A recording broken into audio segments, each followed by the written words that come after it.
that some 45-year-old lady carrying a back pain prescription gets arrested and goes to jail for 6 months because she had a prescription medicine that was not allowed in the UAE.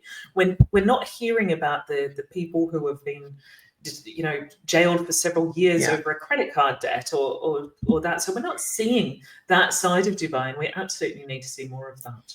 Buy my novel, Escape from the Village, from major booksellers online. Go to escapevillage.com. Subscribe to the Substack. Go to fountainheadforum.substack.com.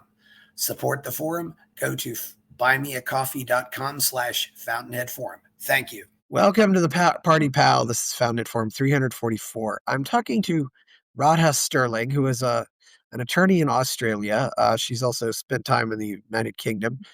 And we're going to talk about her website, Detained in Dubai. She's dealt with some issues like this, and this might be, you might want to listen to this, especially if you're thinking about going to Dubai. And I don't know, maybe we can talk about some other countries you may not want to visit. How are you, Radha? You're very well. Thanks for having me on your show, Chris. Yes. So first of all, what inspired you? What kind of law do you practice generally, and what inspired you to get into this? Well, I would describe myself more as a human rights advocate. I'm an expert witness and a crisis manager. So, what inspired me to get into this was a friend of mine. I was doing a lot of work with Endemol at the time, actually, back in That's who? 2000. Endemol, a British production company. They make Big Brother and reality TV shows Okay. and that sort of thing. Formula One, and I was in the kind of TV business for a while on the technology side, and one of my friends and colleagues from Endemol traveled to Dubai for a weekend, and he ended up detained there. He was accused of having specks of dust at the bottom of his bag that they then later claimed was, microscopic dust particles of hashish. So, not really knowing what to do, I took it upon myself to assist him as best I could, and that involved um, media advocacy, establishing the website detainedindubai.org, raising funds for his legal defense, and liaising with all of the lawyers in the UAE to help him as best as possible. And I think back then it was really the first time that Dubai was under the international spotlight for tourist-related issues. People were visiting, but it wasn't the destination, the popular destination that it's come to be. So when the media found out about this case, and especially related to Endemol and Big Brother television show, he was a major headliner all over the UK initially, and then he was a dual national, so he was also Australian. So the case went viral, it went worldwide. And we eventually managed to secure his release. He was facing several years in prison, and managed to secure his release. But because of his case and the widespread media attention, other people came to know about the work I'd done to get him free and started to contact me and asking me for help, saying, "Well, you helped him. Would you be able to help me too, by any chance?" And I thought, well, we can give it a go. I've learned a lot over the past 2 months of working with the lawyers, working with the diplomats, the British Foreign and Commonwealth Office and the embassies. Let's see if I can help these other people in need. And just on the side, I began helping them, and more contacted me. So really, it grew organically. And since 2008, we've helped more than 25,000 foreign nationals. Okay, so your friend basically had what possibly looked like hash, but who knows? Maybe it was have been sugar. I mean, I've even heard of people being arrested for drywall dust. I mean, I mean, the interesting thing was not it was in basically Dubai, but just dust. I mean, it was dust anything at the that you bottom could of touch his or powder, bag. Yeah, exactly. But the issue was they had so many other people in prison, and they all were accused of having microscopic particles of dust in the bottom of their bags as well. And all of the lab tests that they did on this came back exactly the same. You have 0.005 grams of hashish in your possession. And it's like, well, not everyone coming from all these different destinations could possibly have the exact same lab results. So it smelled of corruption to me. And in fact, the airport authorities, the police and the prosecutors were financially incentivized to secure convictions against people for drugs-related crimes. So it just seems like they were arresting certain types of people and charging them with a crime so they could get a bonus. Yeah, I don't know where this whole attitude of we're literally incentivizing people to make more arrests just seems very problematic because of the perverse incentives. So, are all these people? These are all people who basically intended to go to Dubai for a vacation or for business or yeah. Yeah. Yeah. I mean, over the years, we've dealt with everything from these drugs related cases. And I mean, there've been some very interesting American cases as well. We had Peter Clark. He was arrested for possessing drugs by having residual hashish in his bloodstream that he'd smoked legally in Las Vegas before even traveling to Dubai. So weeks before traveling to Dubai. And when they did a blood test, they said that he possessed drugs, and they wanted to jail him for several years. In fact, for that. It was only thanks to the involvement of, well, ourselves activating the US Embassy and various diplomats to assist him that he was able to be freed.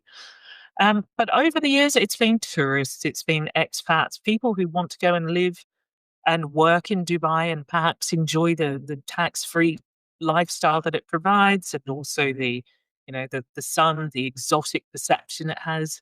So you've got financial opportunities there. It's now become a technology center and certainly a real estate and investment center. It's attracted people from all over the world. So you have your expats and absolutely you have your tourists now more and more, and that's increasing because of the billions in marketing that the UAE has put in all over the world. Yeah, certainly. I mean, so how do you end up? How do they just blood test? Give everybody a blood test that goes there? I mean, how do you get in a position where they're testing your blood? Because I've certainly not had a blood test to go somewhere. Mm. Certainly, I mean, it can be for any reason. Perhaps they don't like your look, they don't like where you've come from, the location that you've come from. Maybe you've looked like someone they could bully or target, or maybe in my friends, my colleague's sense it was that he was of Asian origin, he had longer hair, and they do tend to treat people with tattoos or different markings differently, different hairstyles, or different clothing they might be targeted, but also anyone who appears to, maybe they give a bit of attitude to someone at immigration, or it could be anything, and it can also just be random. Randomly, they're pulled aside, and they're asked, can I search your suitcase? Can I search your bags? And can I take a sample of your blood or a breathalyzer test? Certainly, if someone's had any alcohol, which is illegal in the UAE, but is also commonplace, and therefore it's a very confusing law. So you can consume alcohol on an Emirates Airlines flight on the way, but actually having alcohol in your blood in public is a crime in Dubai. So maybe if you're breathalyzed, and maybe if that comes back positive that you've had some alcohol on the flight, they'll also do a blood test as well, and they'll do a clothing test. We've had people arrested for having a poppy seed stuck to the bottom of their shoe. And poppy seeds are illegal in the UAE, even though there's no psychedelic impact or anything. But technically, by the law, they're illegal. So it can just be that you've had a glass of wine on the flight, and when you were asked by someone going through security, did you have any alcohol on the flight? And you say yes, then at that point they might decide to pursue further testing.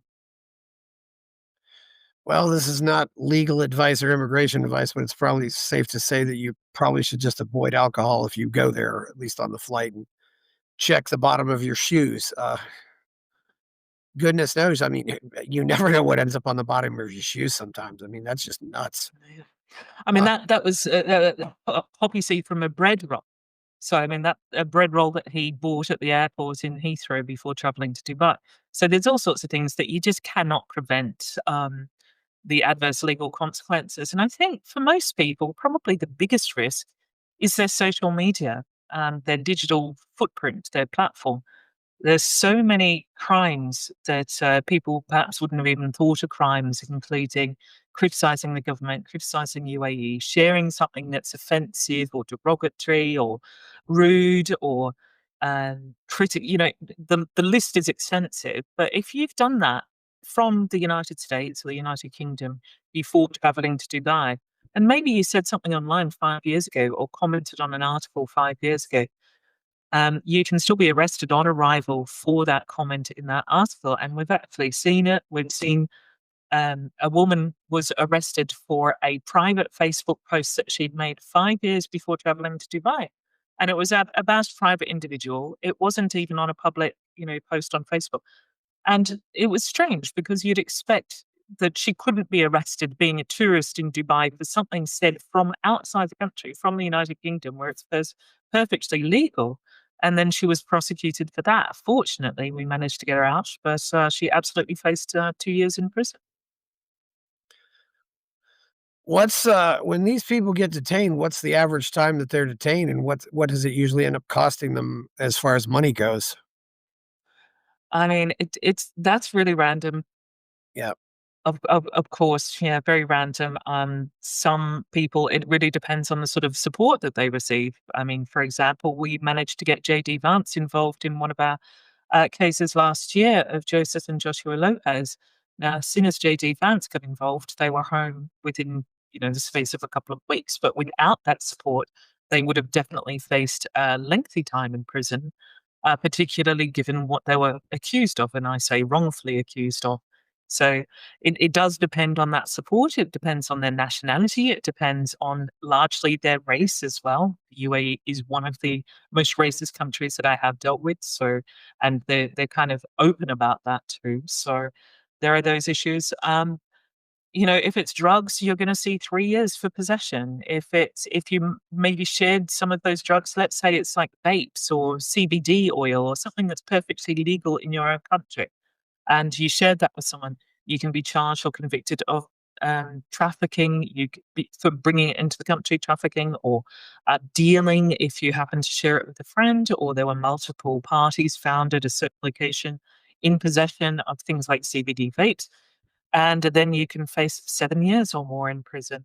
And then there's other cases where people have been charged with financial crimes, even though they've been innocent, in my experience, in any case, and they've been used as scapegoats by locals who have been looking to exploit foreigners in order to apprehend, steal their investments, steal their companies, and exploit their position and knowledge of the local law and infrastructure in order to make that happen. So the UAE does attract a lot of criminals. It attracts a lot of people, particularly financial criminals and scamsters, fraudsters, who are looking to target foreign nationals who aren't expecting that when they go to the UAE. So sometimes if an American partners up with a local or partners up with other people within the UAE who know the system, they might be falsely accused of a crime in order so that these other people can actually steal the money from their companies, steal the money from their joint bank accounts, and so on. Now, this happens so often, and it's probably one of the worst things that could happen to someone in the UAE. It's almost better being charged with drugs or Yeah.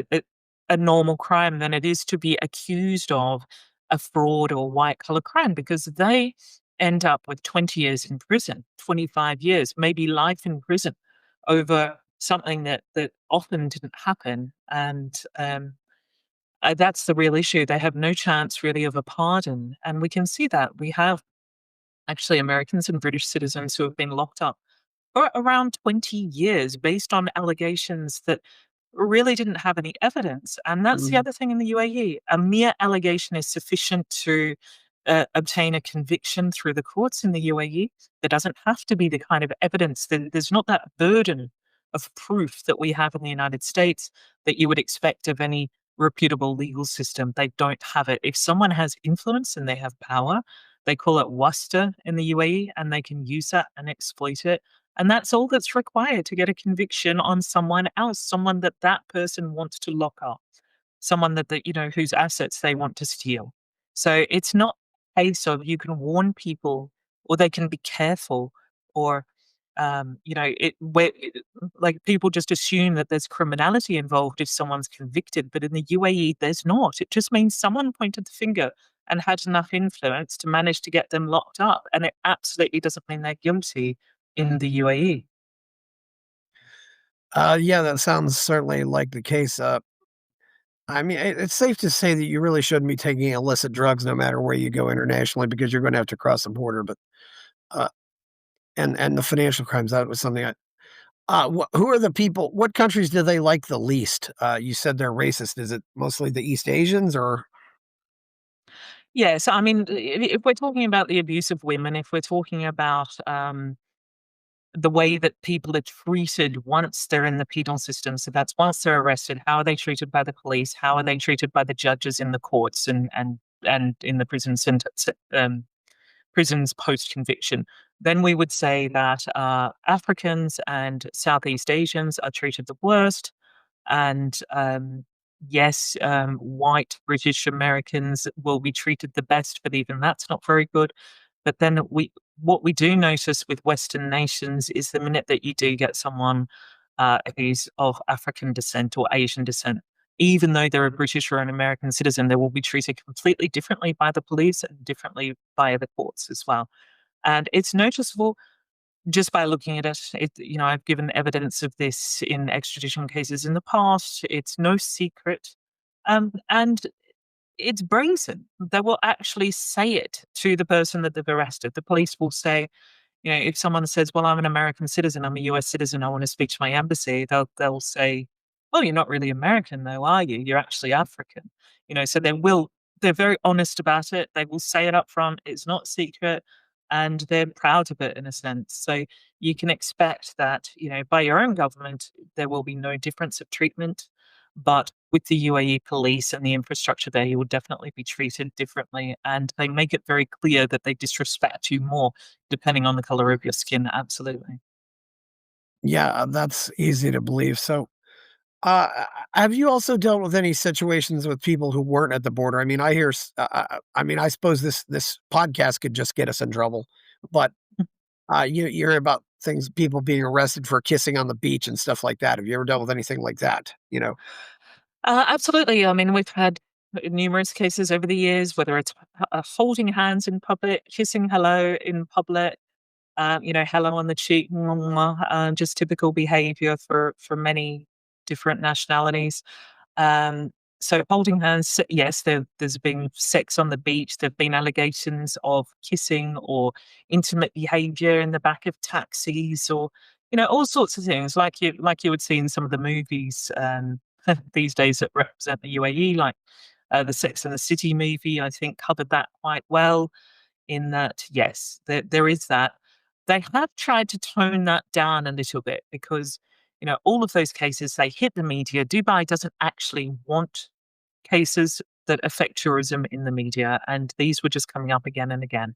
Um, Also, expats and tourists were getting in trouble for sharing the same hotel room. So, a couple would visit Dubai for a weekend and it would be illegal for them to share a hotel room because they weren't married, even though, obviously it's very common in the United States to just be in a civil partnership or engaged or boyfriend and girlfriend.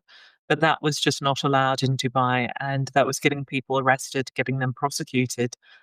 So that seems to be changing a little bit in Dubai. The law is still there, um, but apparently they're not going to be applying it to people who aren't Muslim and people who are tourists. So and Western expats. I mean, we'll see though, because there's still other laws that cover that.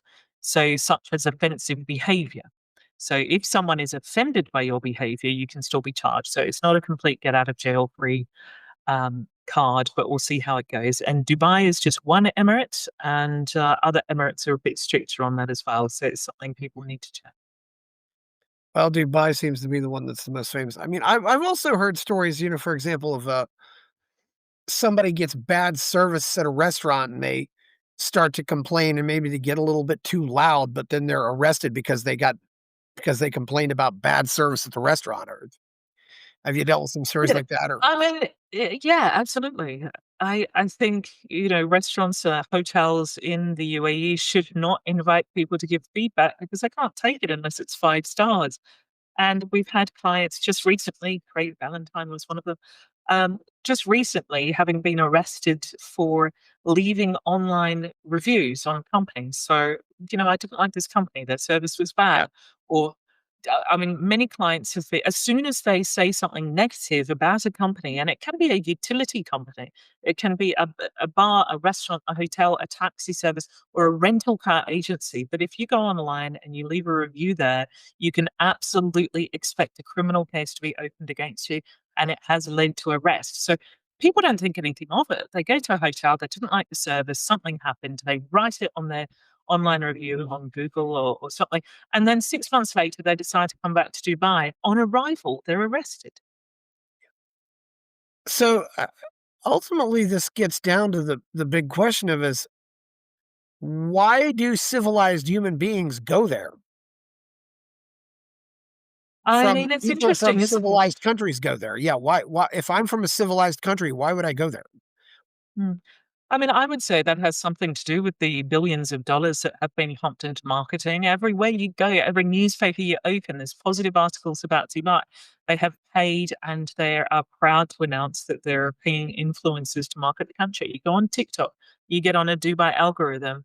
It looks very attractive. You want to go there. You want to go there for the glamour, the shopping, the lifestyle. You want to go there to Instagram yourself. There's a lot of entertainment.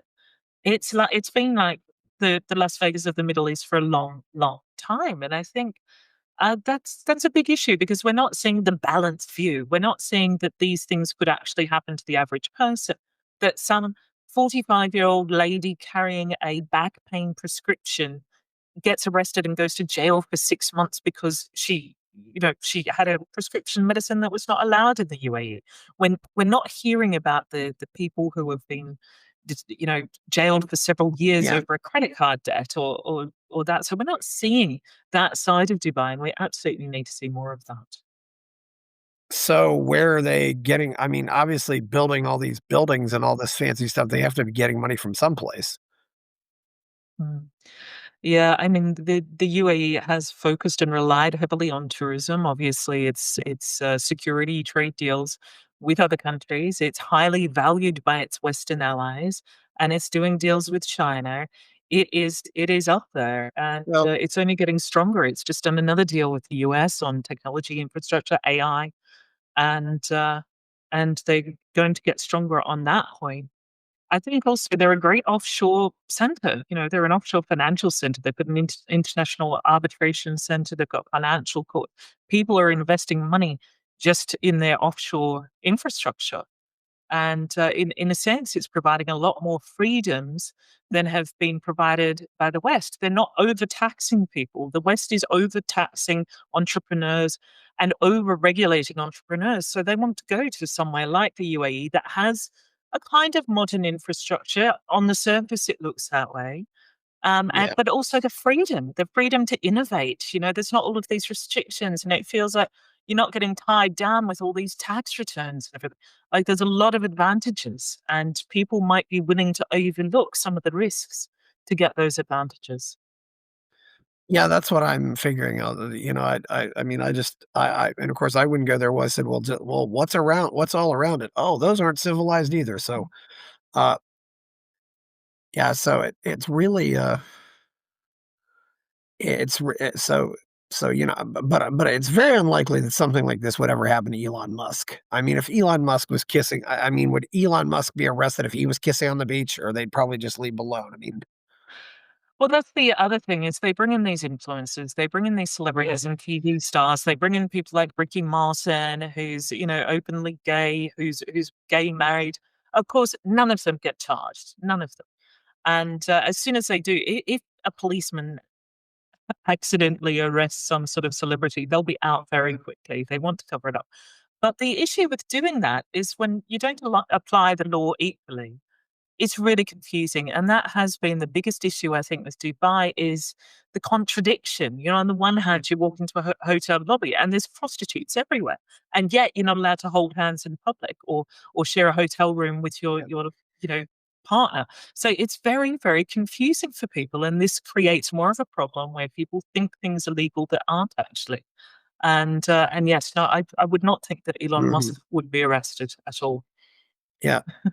Uh, Emirates is a pretty big airline. Has anybody gotten in trouble just when they changed planes there? Absolutely.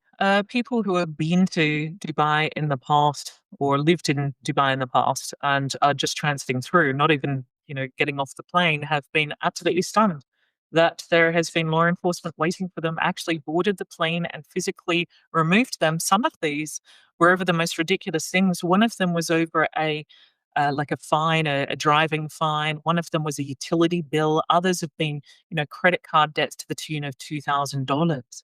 So that practice is really widespread. It's also, I mean, it's not just the UAE. If you look at Qatar, Connor Howard, a Scottish man, was taken off the plane while in transit, just Australia to Scotland, stopping in Qatar momentarily, taken off the plane over a herb grinder that he'd legally purchased in Australia, had never been used, nothing like that. I made a big deal out of it, saying it's drugs related when it wasn't. Um, so they let him free in the end, but after arresting him and keeping him in the country for a while, they let him free. And then later put him on Interpol and had him arrested in Greece when he was on a family holiday there. He was locked up in Greece for months fighting an extradition request. So these countries have the most appalling Yeah. legal processes that really put people at risk, absolutely in transit. And even if they haven't been there before, they can still be arrested in transit. And they're always at risk of an Interpol red notice after the fact, even if they think they're completely clear and their holiday went fine, they can be put on Interpol for the most trivial of allegations. So why would Greece or anybody else pay any attention to these? I mean, why wouldn't they just say, well, who cares, or just let it go? I mean, Greece doesn't gain anything by you doing this for them. Mm. It's actually outrageous the number of arrests that we've seen happen over the years on behalf of countries like Saudi, the UAE, and Qatar. The UAE has been very active, but what they do is they rely on a country's standard extradition process. So if you're on Interpol, you weaponize the credibility that Interpol has in order to get what you want out of that person. So let's say I want someone arrested because maybe I want to use that to negotiate with them to export them or threaten them or some other reason. Well, just put them on Interpol. Um, when they travel through the UK or Spain or the Netherlands or Italy, um, and if they're seen to be on Interpol, the local authorities will treat that very seriously and they will process it, the UAE request in the same way that they would process a request coming from the United Kingdom. So they treat it with that credibility. And that's a real issue. It's something I've been lobbying against for a while because we have had people, processed through extradition proceedings for months, sometimes in prison during that time, and to later be found innocent or for the extradition to be denied, but not before that person's life has been turned upside down by this abuse. Interpol abuse is real. We have Iran on Interpol. We have, countries like Uzbekistan, Saudi, UAE, Morocco, Egypt, and they've been abusing it for absolutely years. And the civilized countries collaborate with them, which makes absolutely no sense to me. I do want to share this clip here just because this was from another show I did recently. It was a interesting story, but I had a story about Dubai myself. Definitely not quite. This ended up having a pretty good ending, but it was definitely not a pleasant experience for my friend. So I'm going to share this and just play this from everybody else. This was on from 186. So we'll go now. Yeah. We almost got deported upon arrival at 1 a.m. Yes. My friend and I arrived. We were going to spend the weekend there before we went to Istanbul, meet up with another friend of ours. And we were just exhausted. It was like a 9-hour flight from Manila. And there were like 3 or 4 screaming toddlers on the plane, and the parents weren't helping matters, and they were just allowed to scream forever. Yeah. So no one could even sleep. We get off the plane and we end up in this open area. There was a sign that says, "Go this way if you're new here to get processed." And then the security guard said, "No, go this way." And my friend just rolled his eyes and he said, "Fuck." It was not very loud. We were the only people there, just me, him, and the security guard. And he said, "You want to go to Dubai?" you will not go to Dubai. And Yeah. they walked up to me. Do you want to go to Dubai? You will not go to Dubai. Follow me. So we followed him to the police station in the airport. Yeah. And Yeah. my friend, at this point, you realize, yeah, he said a bad word, right? He said a profane word in public. And even though no one else beside that security guard was Yeah. gonna do it, Yeah. I know. right? Yeah. And this is our greeting. This is the way governments work. This is the welcoming committee at every airport for everybody. You know, I really feel for the people that come to the U.S. and the first people they need are the TSA, right? And then the customs Yeah. enforcement. Yeah. Right. This is insanity. Anyway, we get to the police station, and they had him sign a document that was in Arabic, and there was no way he could translate it. And he signed it. Yeah. He apologized profusely for the He has no idea. the profanity, but he had no idea what he signed. And Yeah. so he was like on pins and needles the whole weekend, saying, "We got to get the fuck out of here, or we got to get the bleep out of here." I would have just, I don't know what your options were, but I would have just said, well, we'll leave. When's the next flight out of here? Yeah, I was afraid they were going to send us back on another 9-hour journey to Manila. Yeah, that was my friend's story. So Yeah. I mean, it is an issue, isn't it? Swearing in Dubai, or sometimes not even swearing. If yeah, they, if you roll your eyes or they feel that you're disrespectful, even if you haven't been, they have been known to falsely accuse you of swearing or being rude to them or something like that. They wield that much power, and like I said, there doesn't have to be any evidence. So it's just if they don't like you, they'll just say you swore. yeah, people in a place like this really do have a lot of power. It's kind of scary. I mean, one thing I should ask you about. I went to Peru a while back, and I was carrying with me about $1,500 in cash. Would that be an issue? I probably would be if you had that kind of cash on you. Of $1,500, I would think that would be okay. Yes. I'm But not you sure. never know. I mean, look, it depends. They can always say, "Well, where did you get this cash?" And if they don't like the answer to that, it just spurs on that Yeah. additional investigation. But I mean, I think when it comes to the swearing, it's important to note as well that's not just police and government officials who can make that allegation. If you get into some sort, like, if someone's rude to you, like in a line or something in a queue, and push in and you say, "Excuse me," you pushed in the queue, and you can be as polite as you like, and they might turn around and vindictively misuse the system, go over to a security guy and say, "You know what? He just swore at me." And that will be enough to get you convicted as well or deported or whatever. So it's not just the government officials. Anyone who makes a complaint, whoever the first one is to make the complaint will be the one whose story is believed. Again, it doesn't have to be any evidence. So that's the sort of risk that you face at an airport or in a stressful situation, or even trying to, get your passport back from the rental car agency or the hotel. If you show any frustration, they can, try to get back at you for it. They can, "Well, you've Yeah. upset me or you've annoyed me and I'm going to do something about it."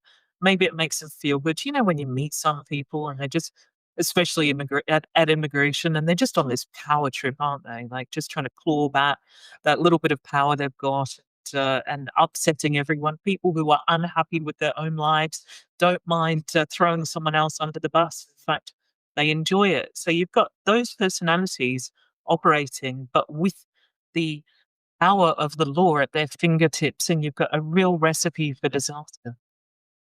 So it's just whoever goes to the police. Yeah. Does that also apply if a woman is raped? Will they actually arrest the rapist, or will they also arrest the woman who gets raped too? Because that seems to No, be the standard protocol in Muslim countries.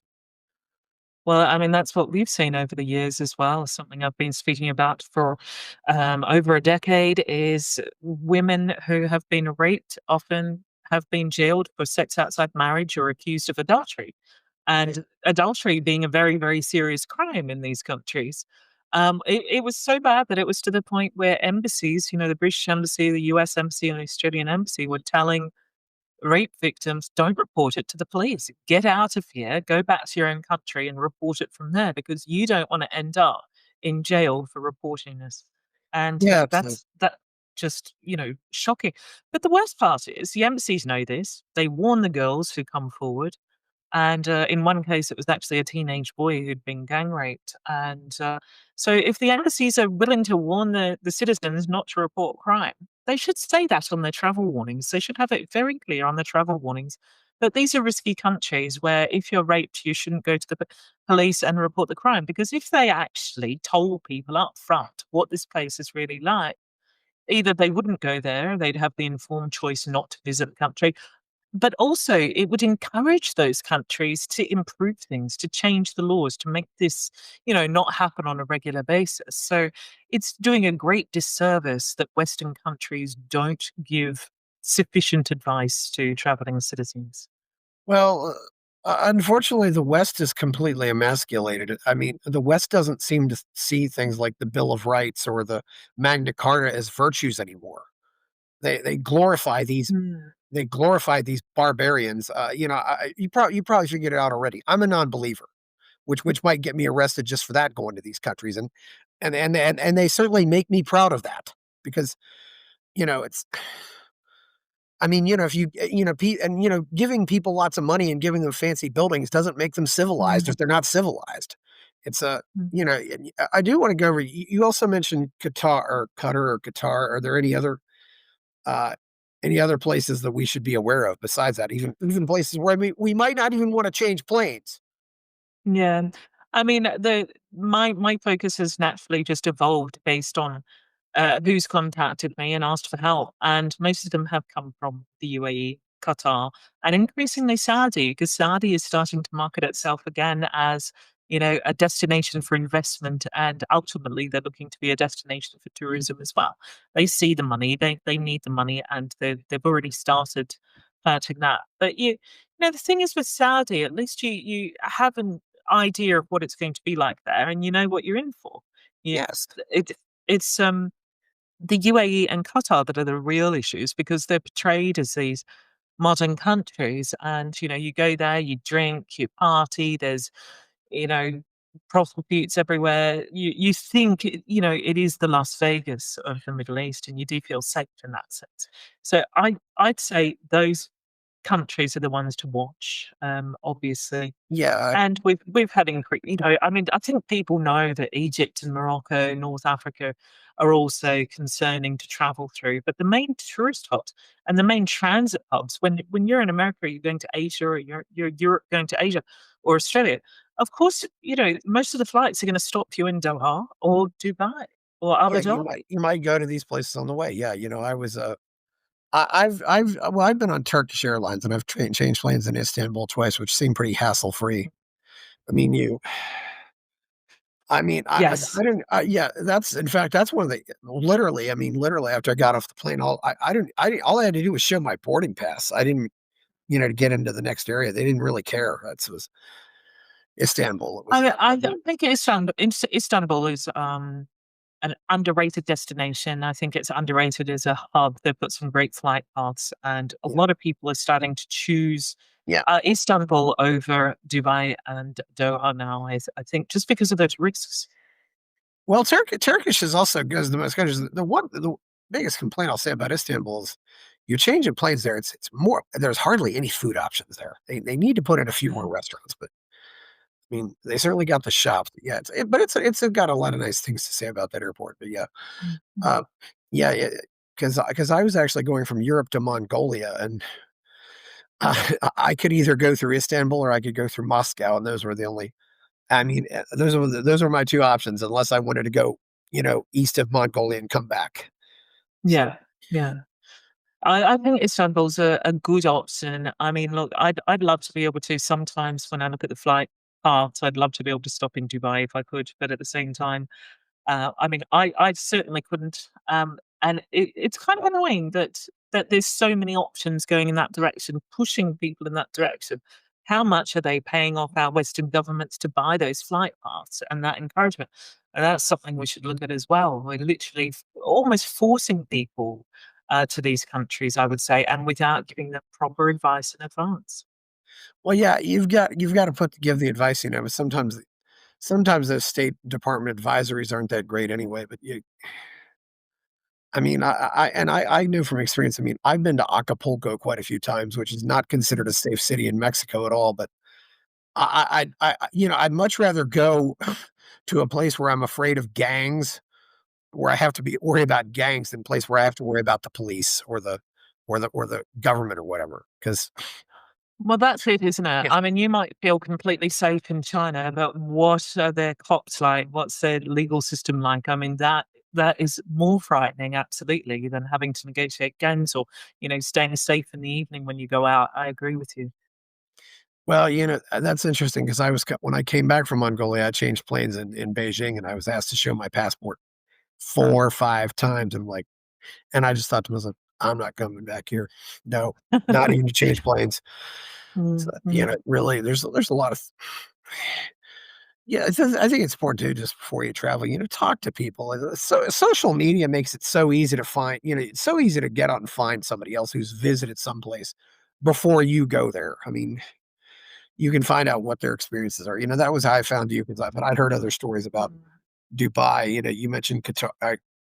I guess it's Qatar. That country Yeah, is yeah. Qatar. Yeah, and Doha is Qatar. Yeah, I DOHA. don't know. I like to say Qatar, but And those are two kind of airline hubs in the Middle East. I've heard really good things about Oman, and I've thought to myself, okay, how am I going to get to do you Oman? know, Yeah, Oman is not too bad. And over the years, I've had clients who have had issues in Oman, but we've been able to resolve them really, really well. And I've been surprised at, I guess, maybe the compassion or the approach that they've taken with Westerners who have faced issues there. I feel like they want to be neutral, that they're looking at the UAE and their neighbours, and they don't want to have that reputation of jailing tourists or having a terrible judicial system. And mostly, even when it's been an extremely, I mean, if you look at, I don't know whether you know about the Princess Latifah case, but one of the people who helped Princess Latifah, the daughter of the ruler of Dubai, escape the UAE, he was arrested yeah, in Oman at the request of Sheikh Mohammed, the ruler, and the UAE wanted him extradited from Oman to them, and it was it was a difficult situation for them to be in. Should we give this guy to the UAE, or should we, keep him in prison here, or should we send him back to Luxembourg, where he's from? And amazingly, they actually did send him to Luxembourg rather than to the UAE. And I thought that took quite a lot of guts to do that because you can imagine the pressure coming from their very, very close neighbor right there. And it would have taken them a lot to deport him to Luxembourg. So, and other cases as well that I've dealt with, and I've thought, wow, Oman's doing a pretty good job so far of staying out of this reputational issue that these other countries have got.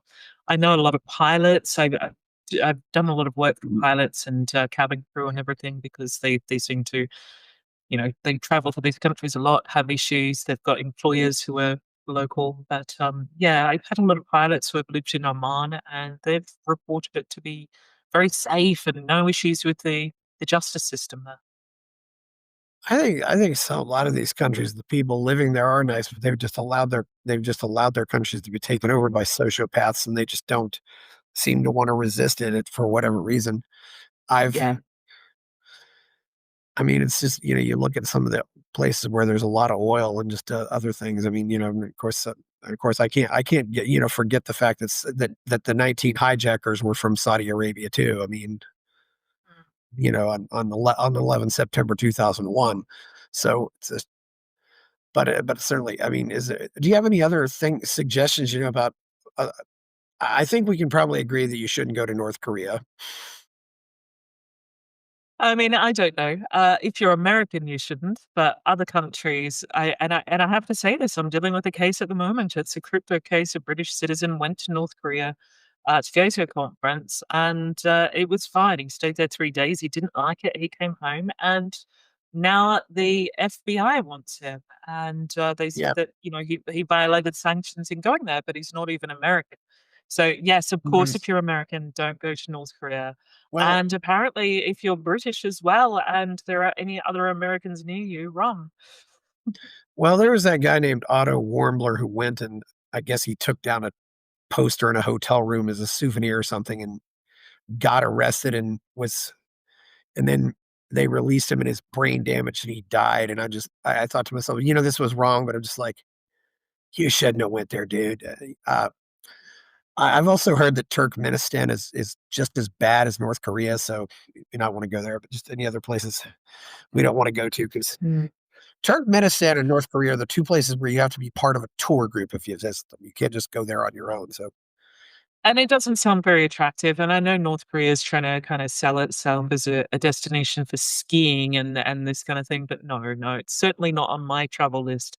Uzbekistan is another one up and coming to watch out for because they are really trying to attract a certain type of person to go to the country. Technologists, crypto people, anyone in that sort of innovative arena, they're trying to attract over to Uzbekistan. They have significant investment and money to splash around with foreigners. But again, they're posing that same risks that we see in the UAE, where they have a corrupt judiciary, they have corrupt legal practices, and they basically want to exploit and steal from foreigners. So another one to avoid. yeah, Uzbekistan. Well, that's a neighbor of Turkmenistan. So yeah, some of those Central Asian countries. I mean, aren't necessarily they're very, very. Not to mention they're very. Some people just like go to these places because they consider them exotic. Nobody else goes there. It's. Yes. I mean, yeah, those places are those places are places where you won't even see McDonald's, and Mm. you see McDonald's just about everywhere. So Well, I think that people like it. It's new, it's exciting. There are a lot of people there who have maybe exploited, like oligarchs essentially, who have significant amounts of money that they're looking to spread in certain industries. So it's very attractive, I think, to people to go there if they're in business. Maybe they've had an invitation it's difficult to say no to. They want to be first, or they want to, yeah, exactly, like you say, do something exciting, do something innovative and different, and add it to the professional profile. But also, they tend to target or invite a lot of young people who are less risk averse or less knowledgeable about the kind of risks that you could face in doing deals like this, going to countries like this. So there's that too. And yeah, I think people just need to be aware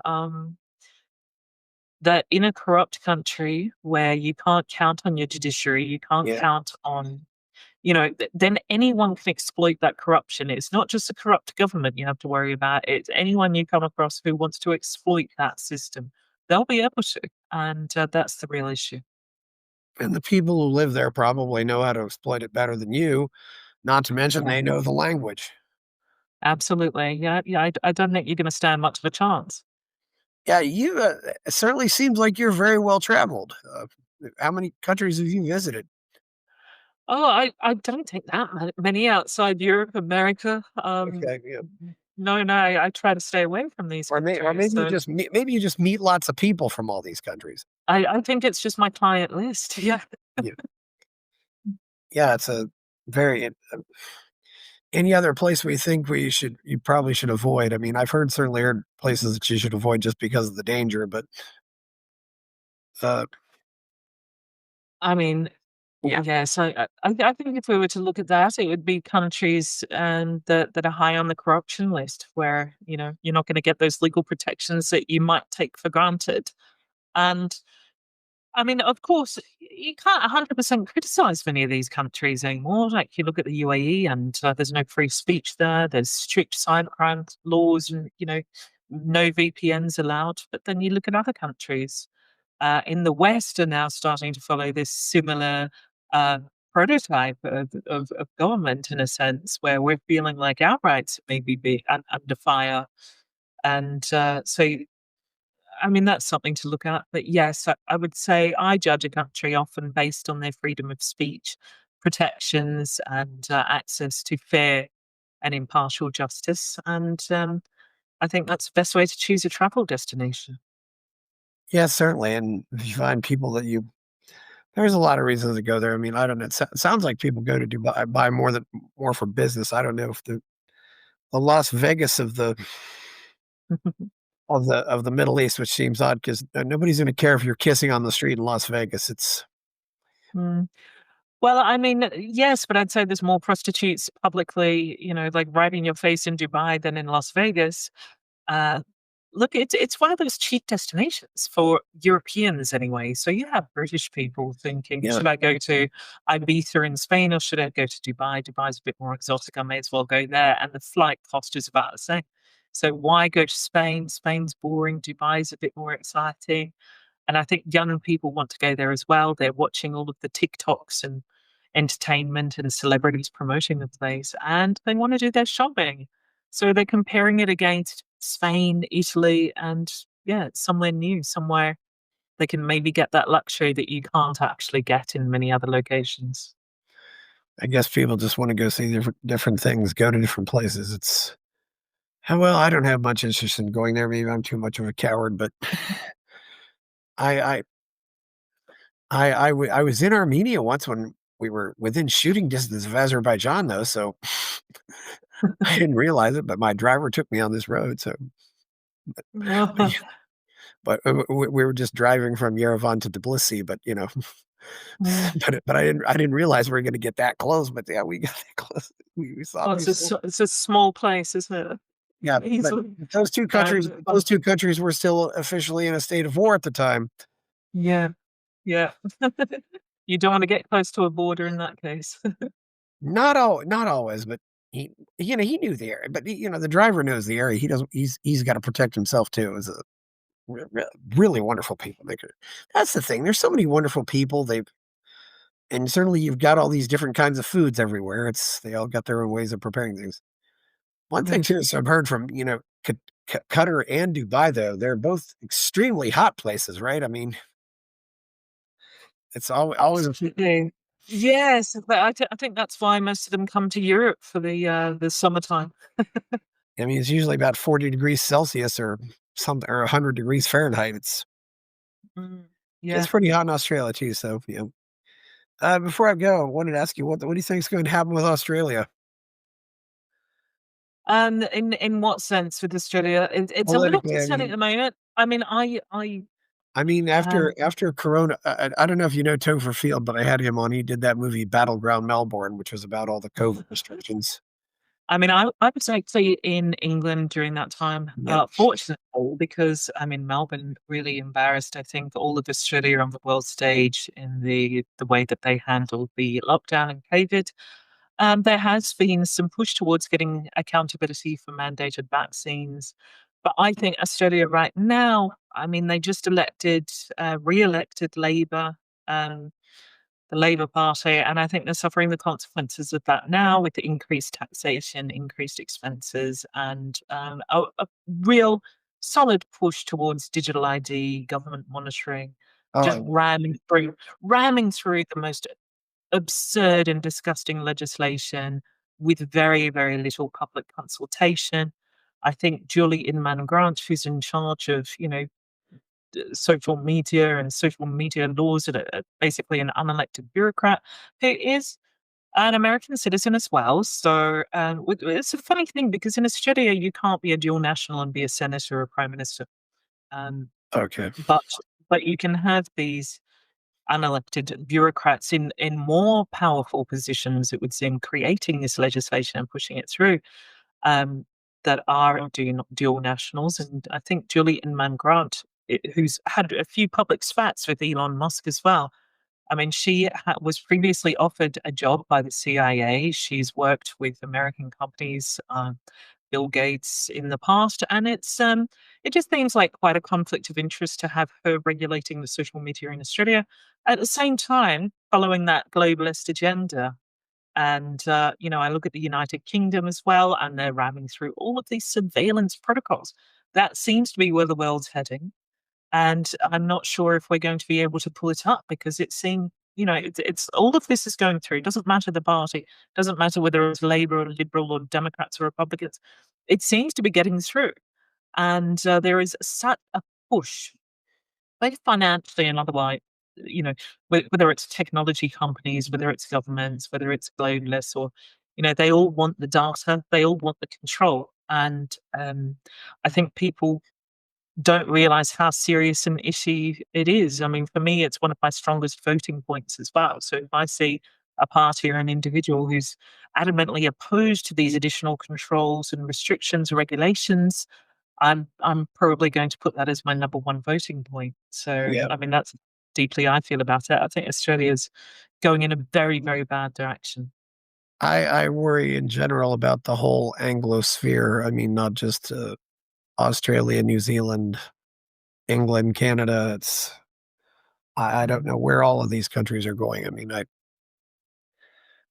I mean, it's terrible because I've been criticizing the UAE for having many of these same laws for a long time. There's digital surveillance, there's CCTV everywhere, and VPNs are banned. Any app that you can't, they banned Skype at one point as well. Skype was illegal because they weren't able to track it. oh wow, yeah. So you look at the UAE and the controls that they have over your internet use. You're not even allowed to share a charity online. That's how overregulated they are. So I've been criticizing that along with members of parliament, senators, all sorts of people for years.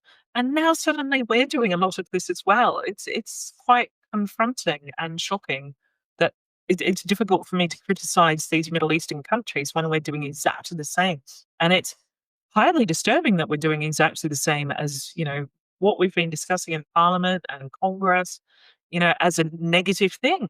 I mean, you see congressmen, you see senators discussing Chinese oppression and, all of these things like they're bad. But then on the other hand, introducing it into your own country.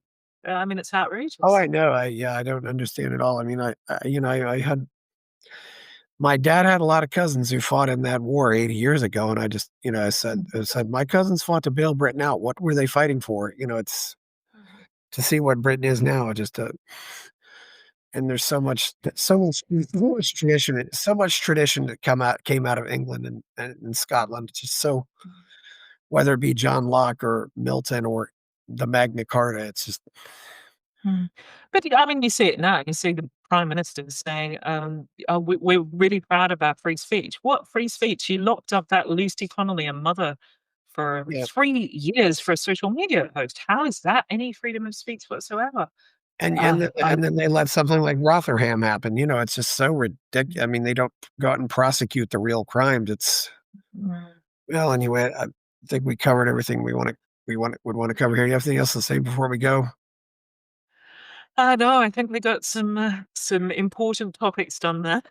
Oh yeah, it was a good topic. And where can we find you? Just Detained in Dubai is.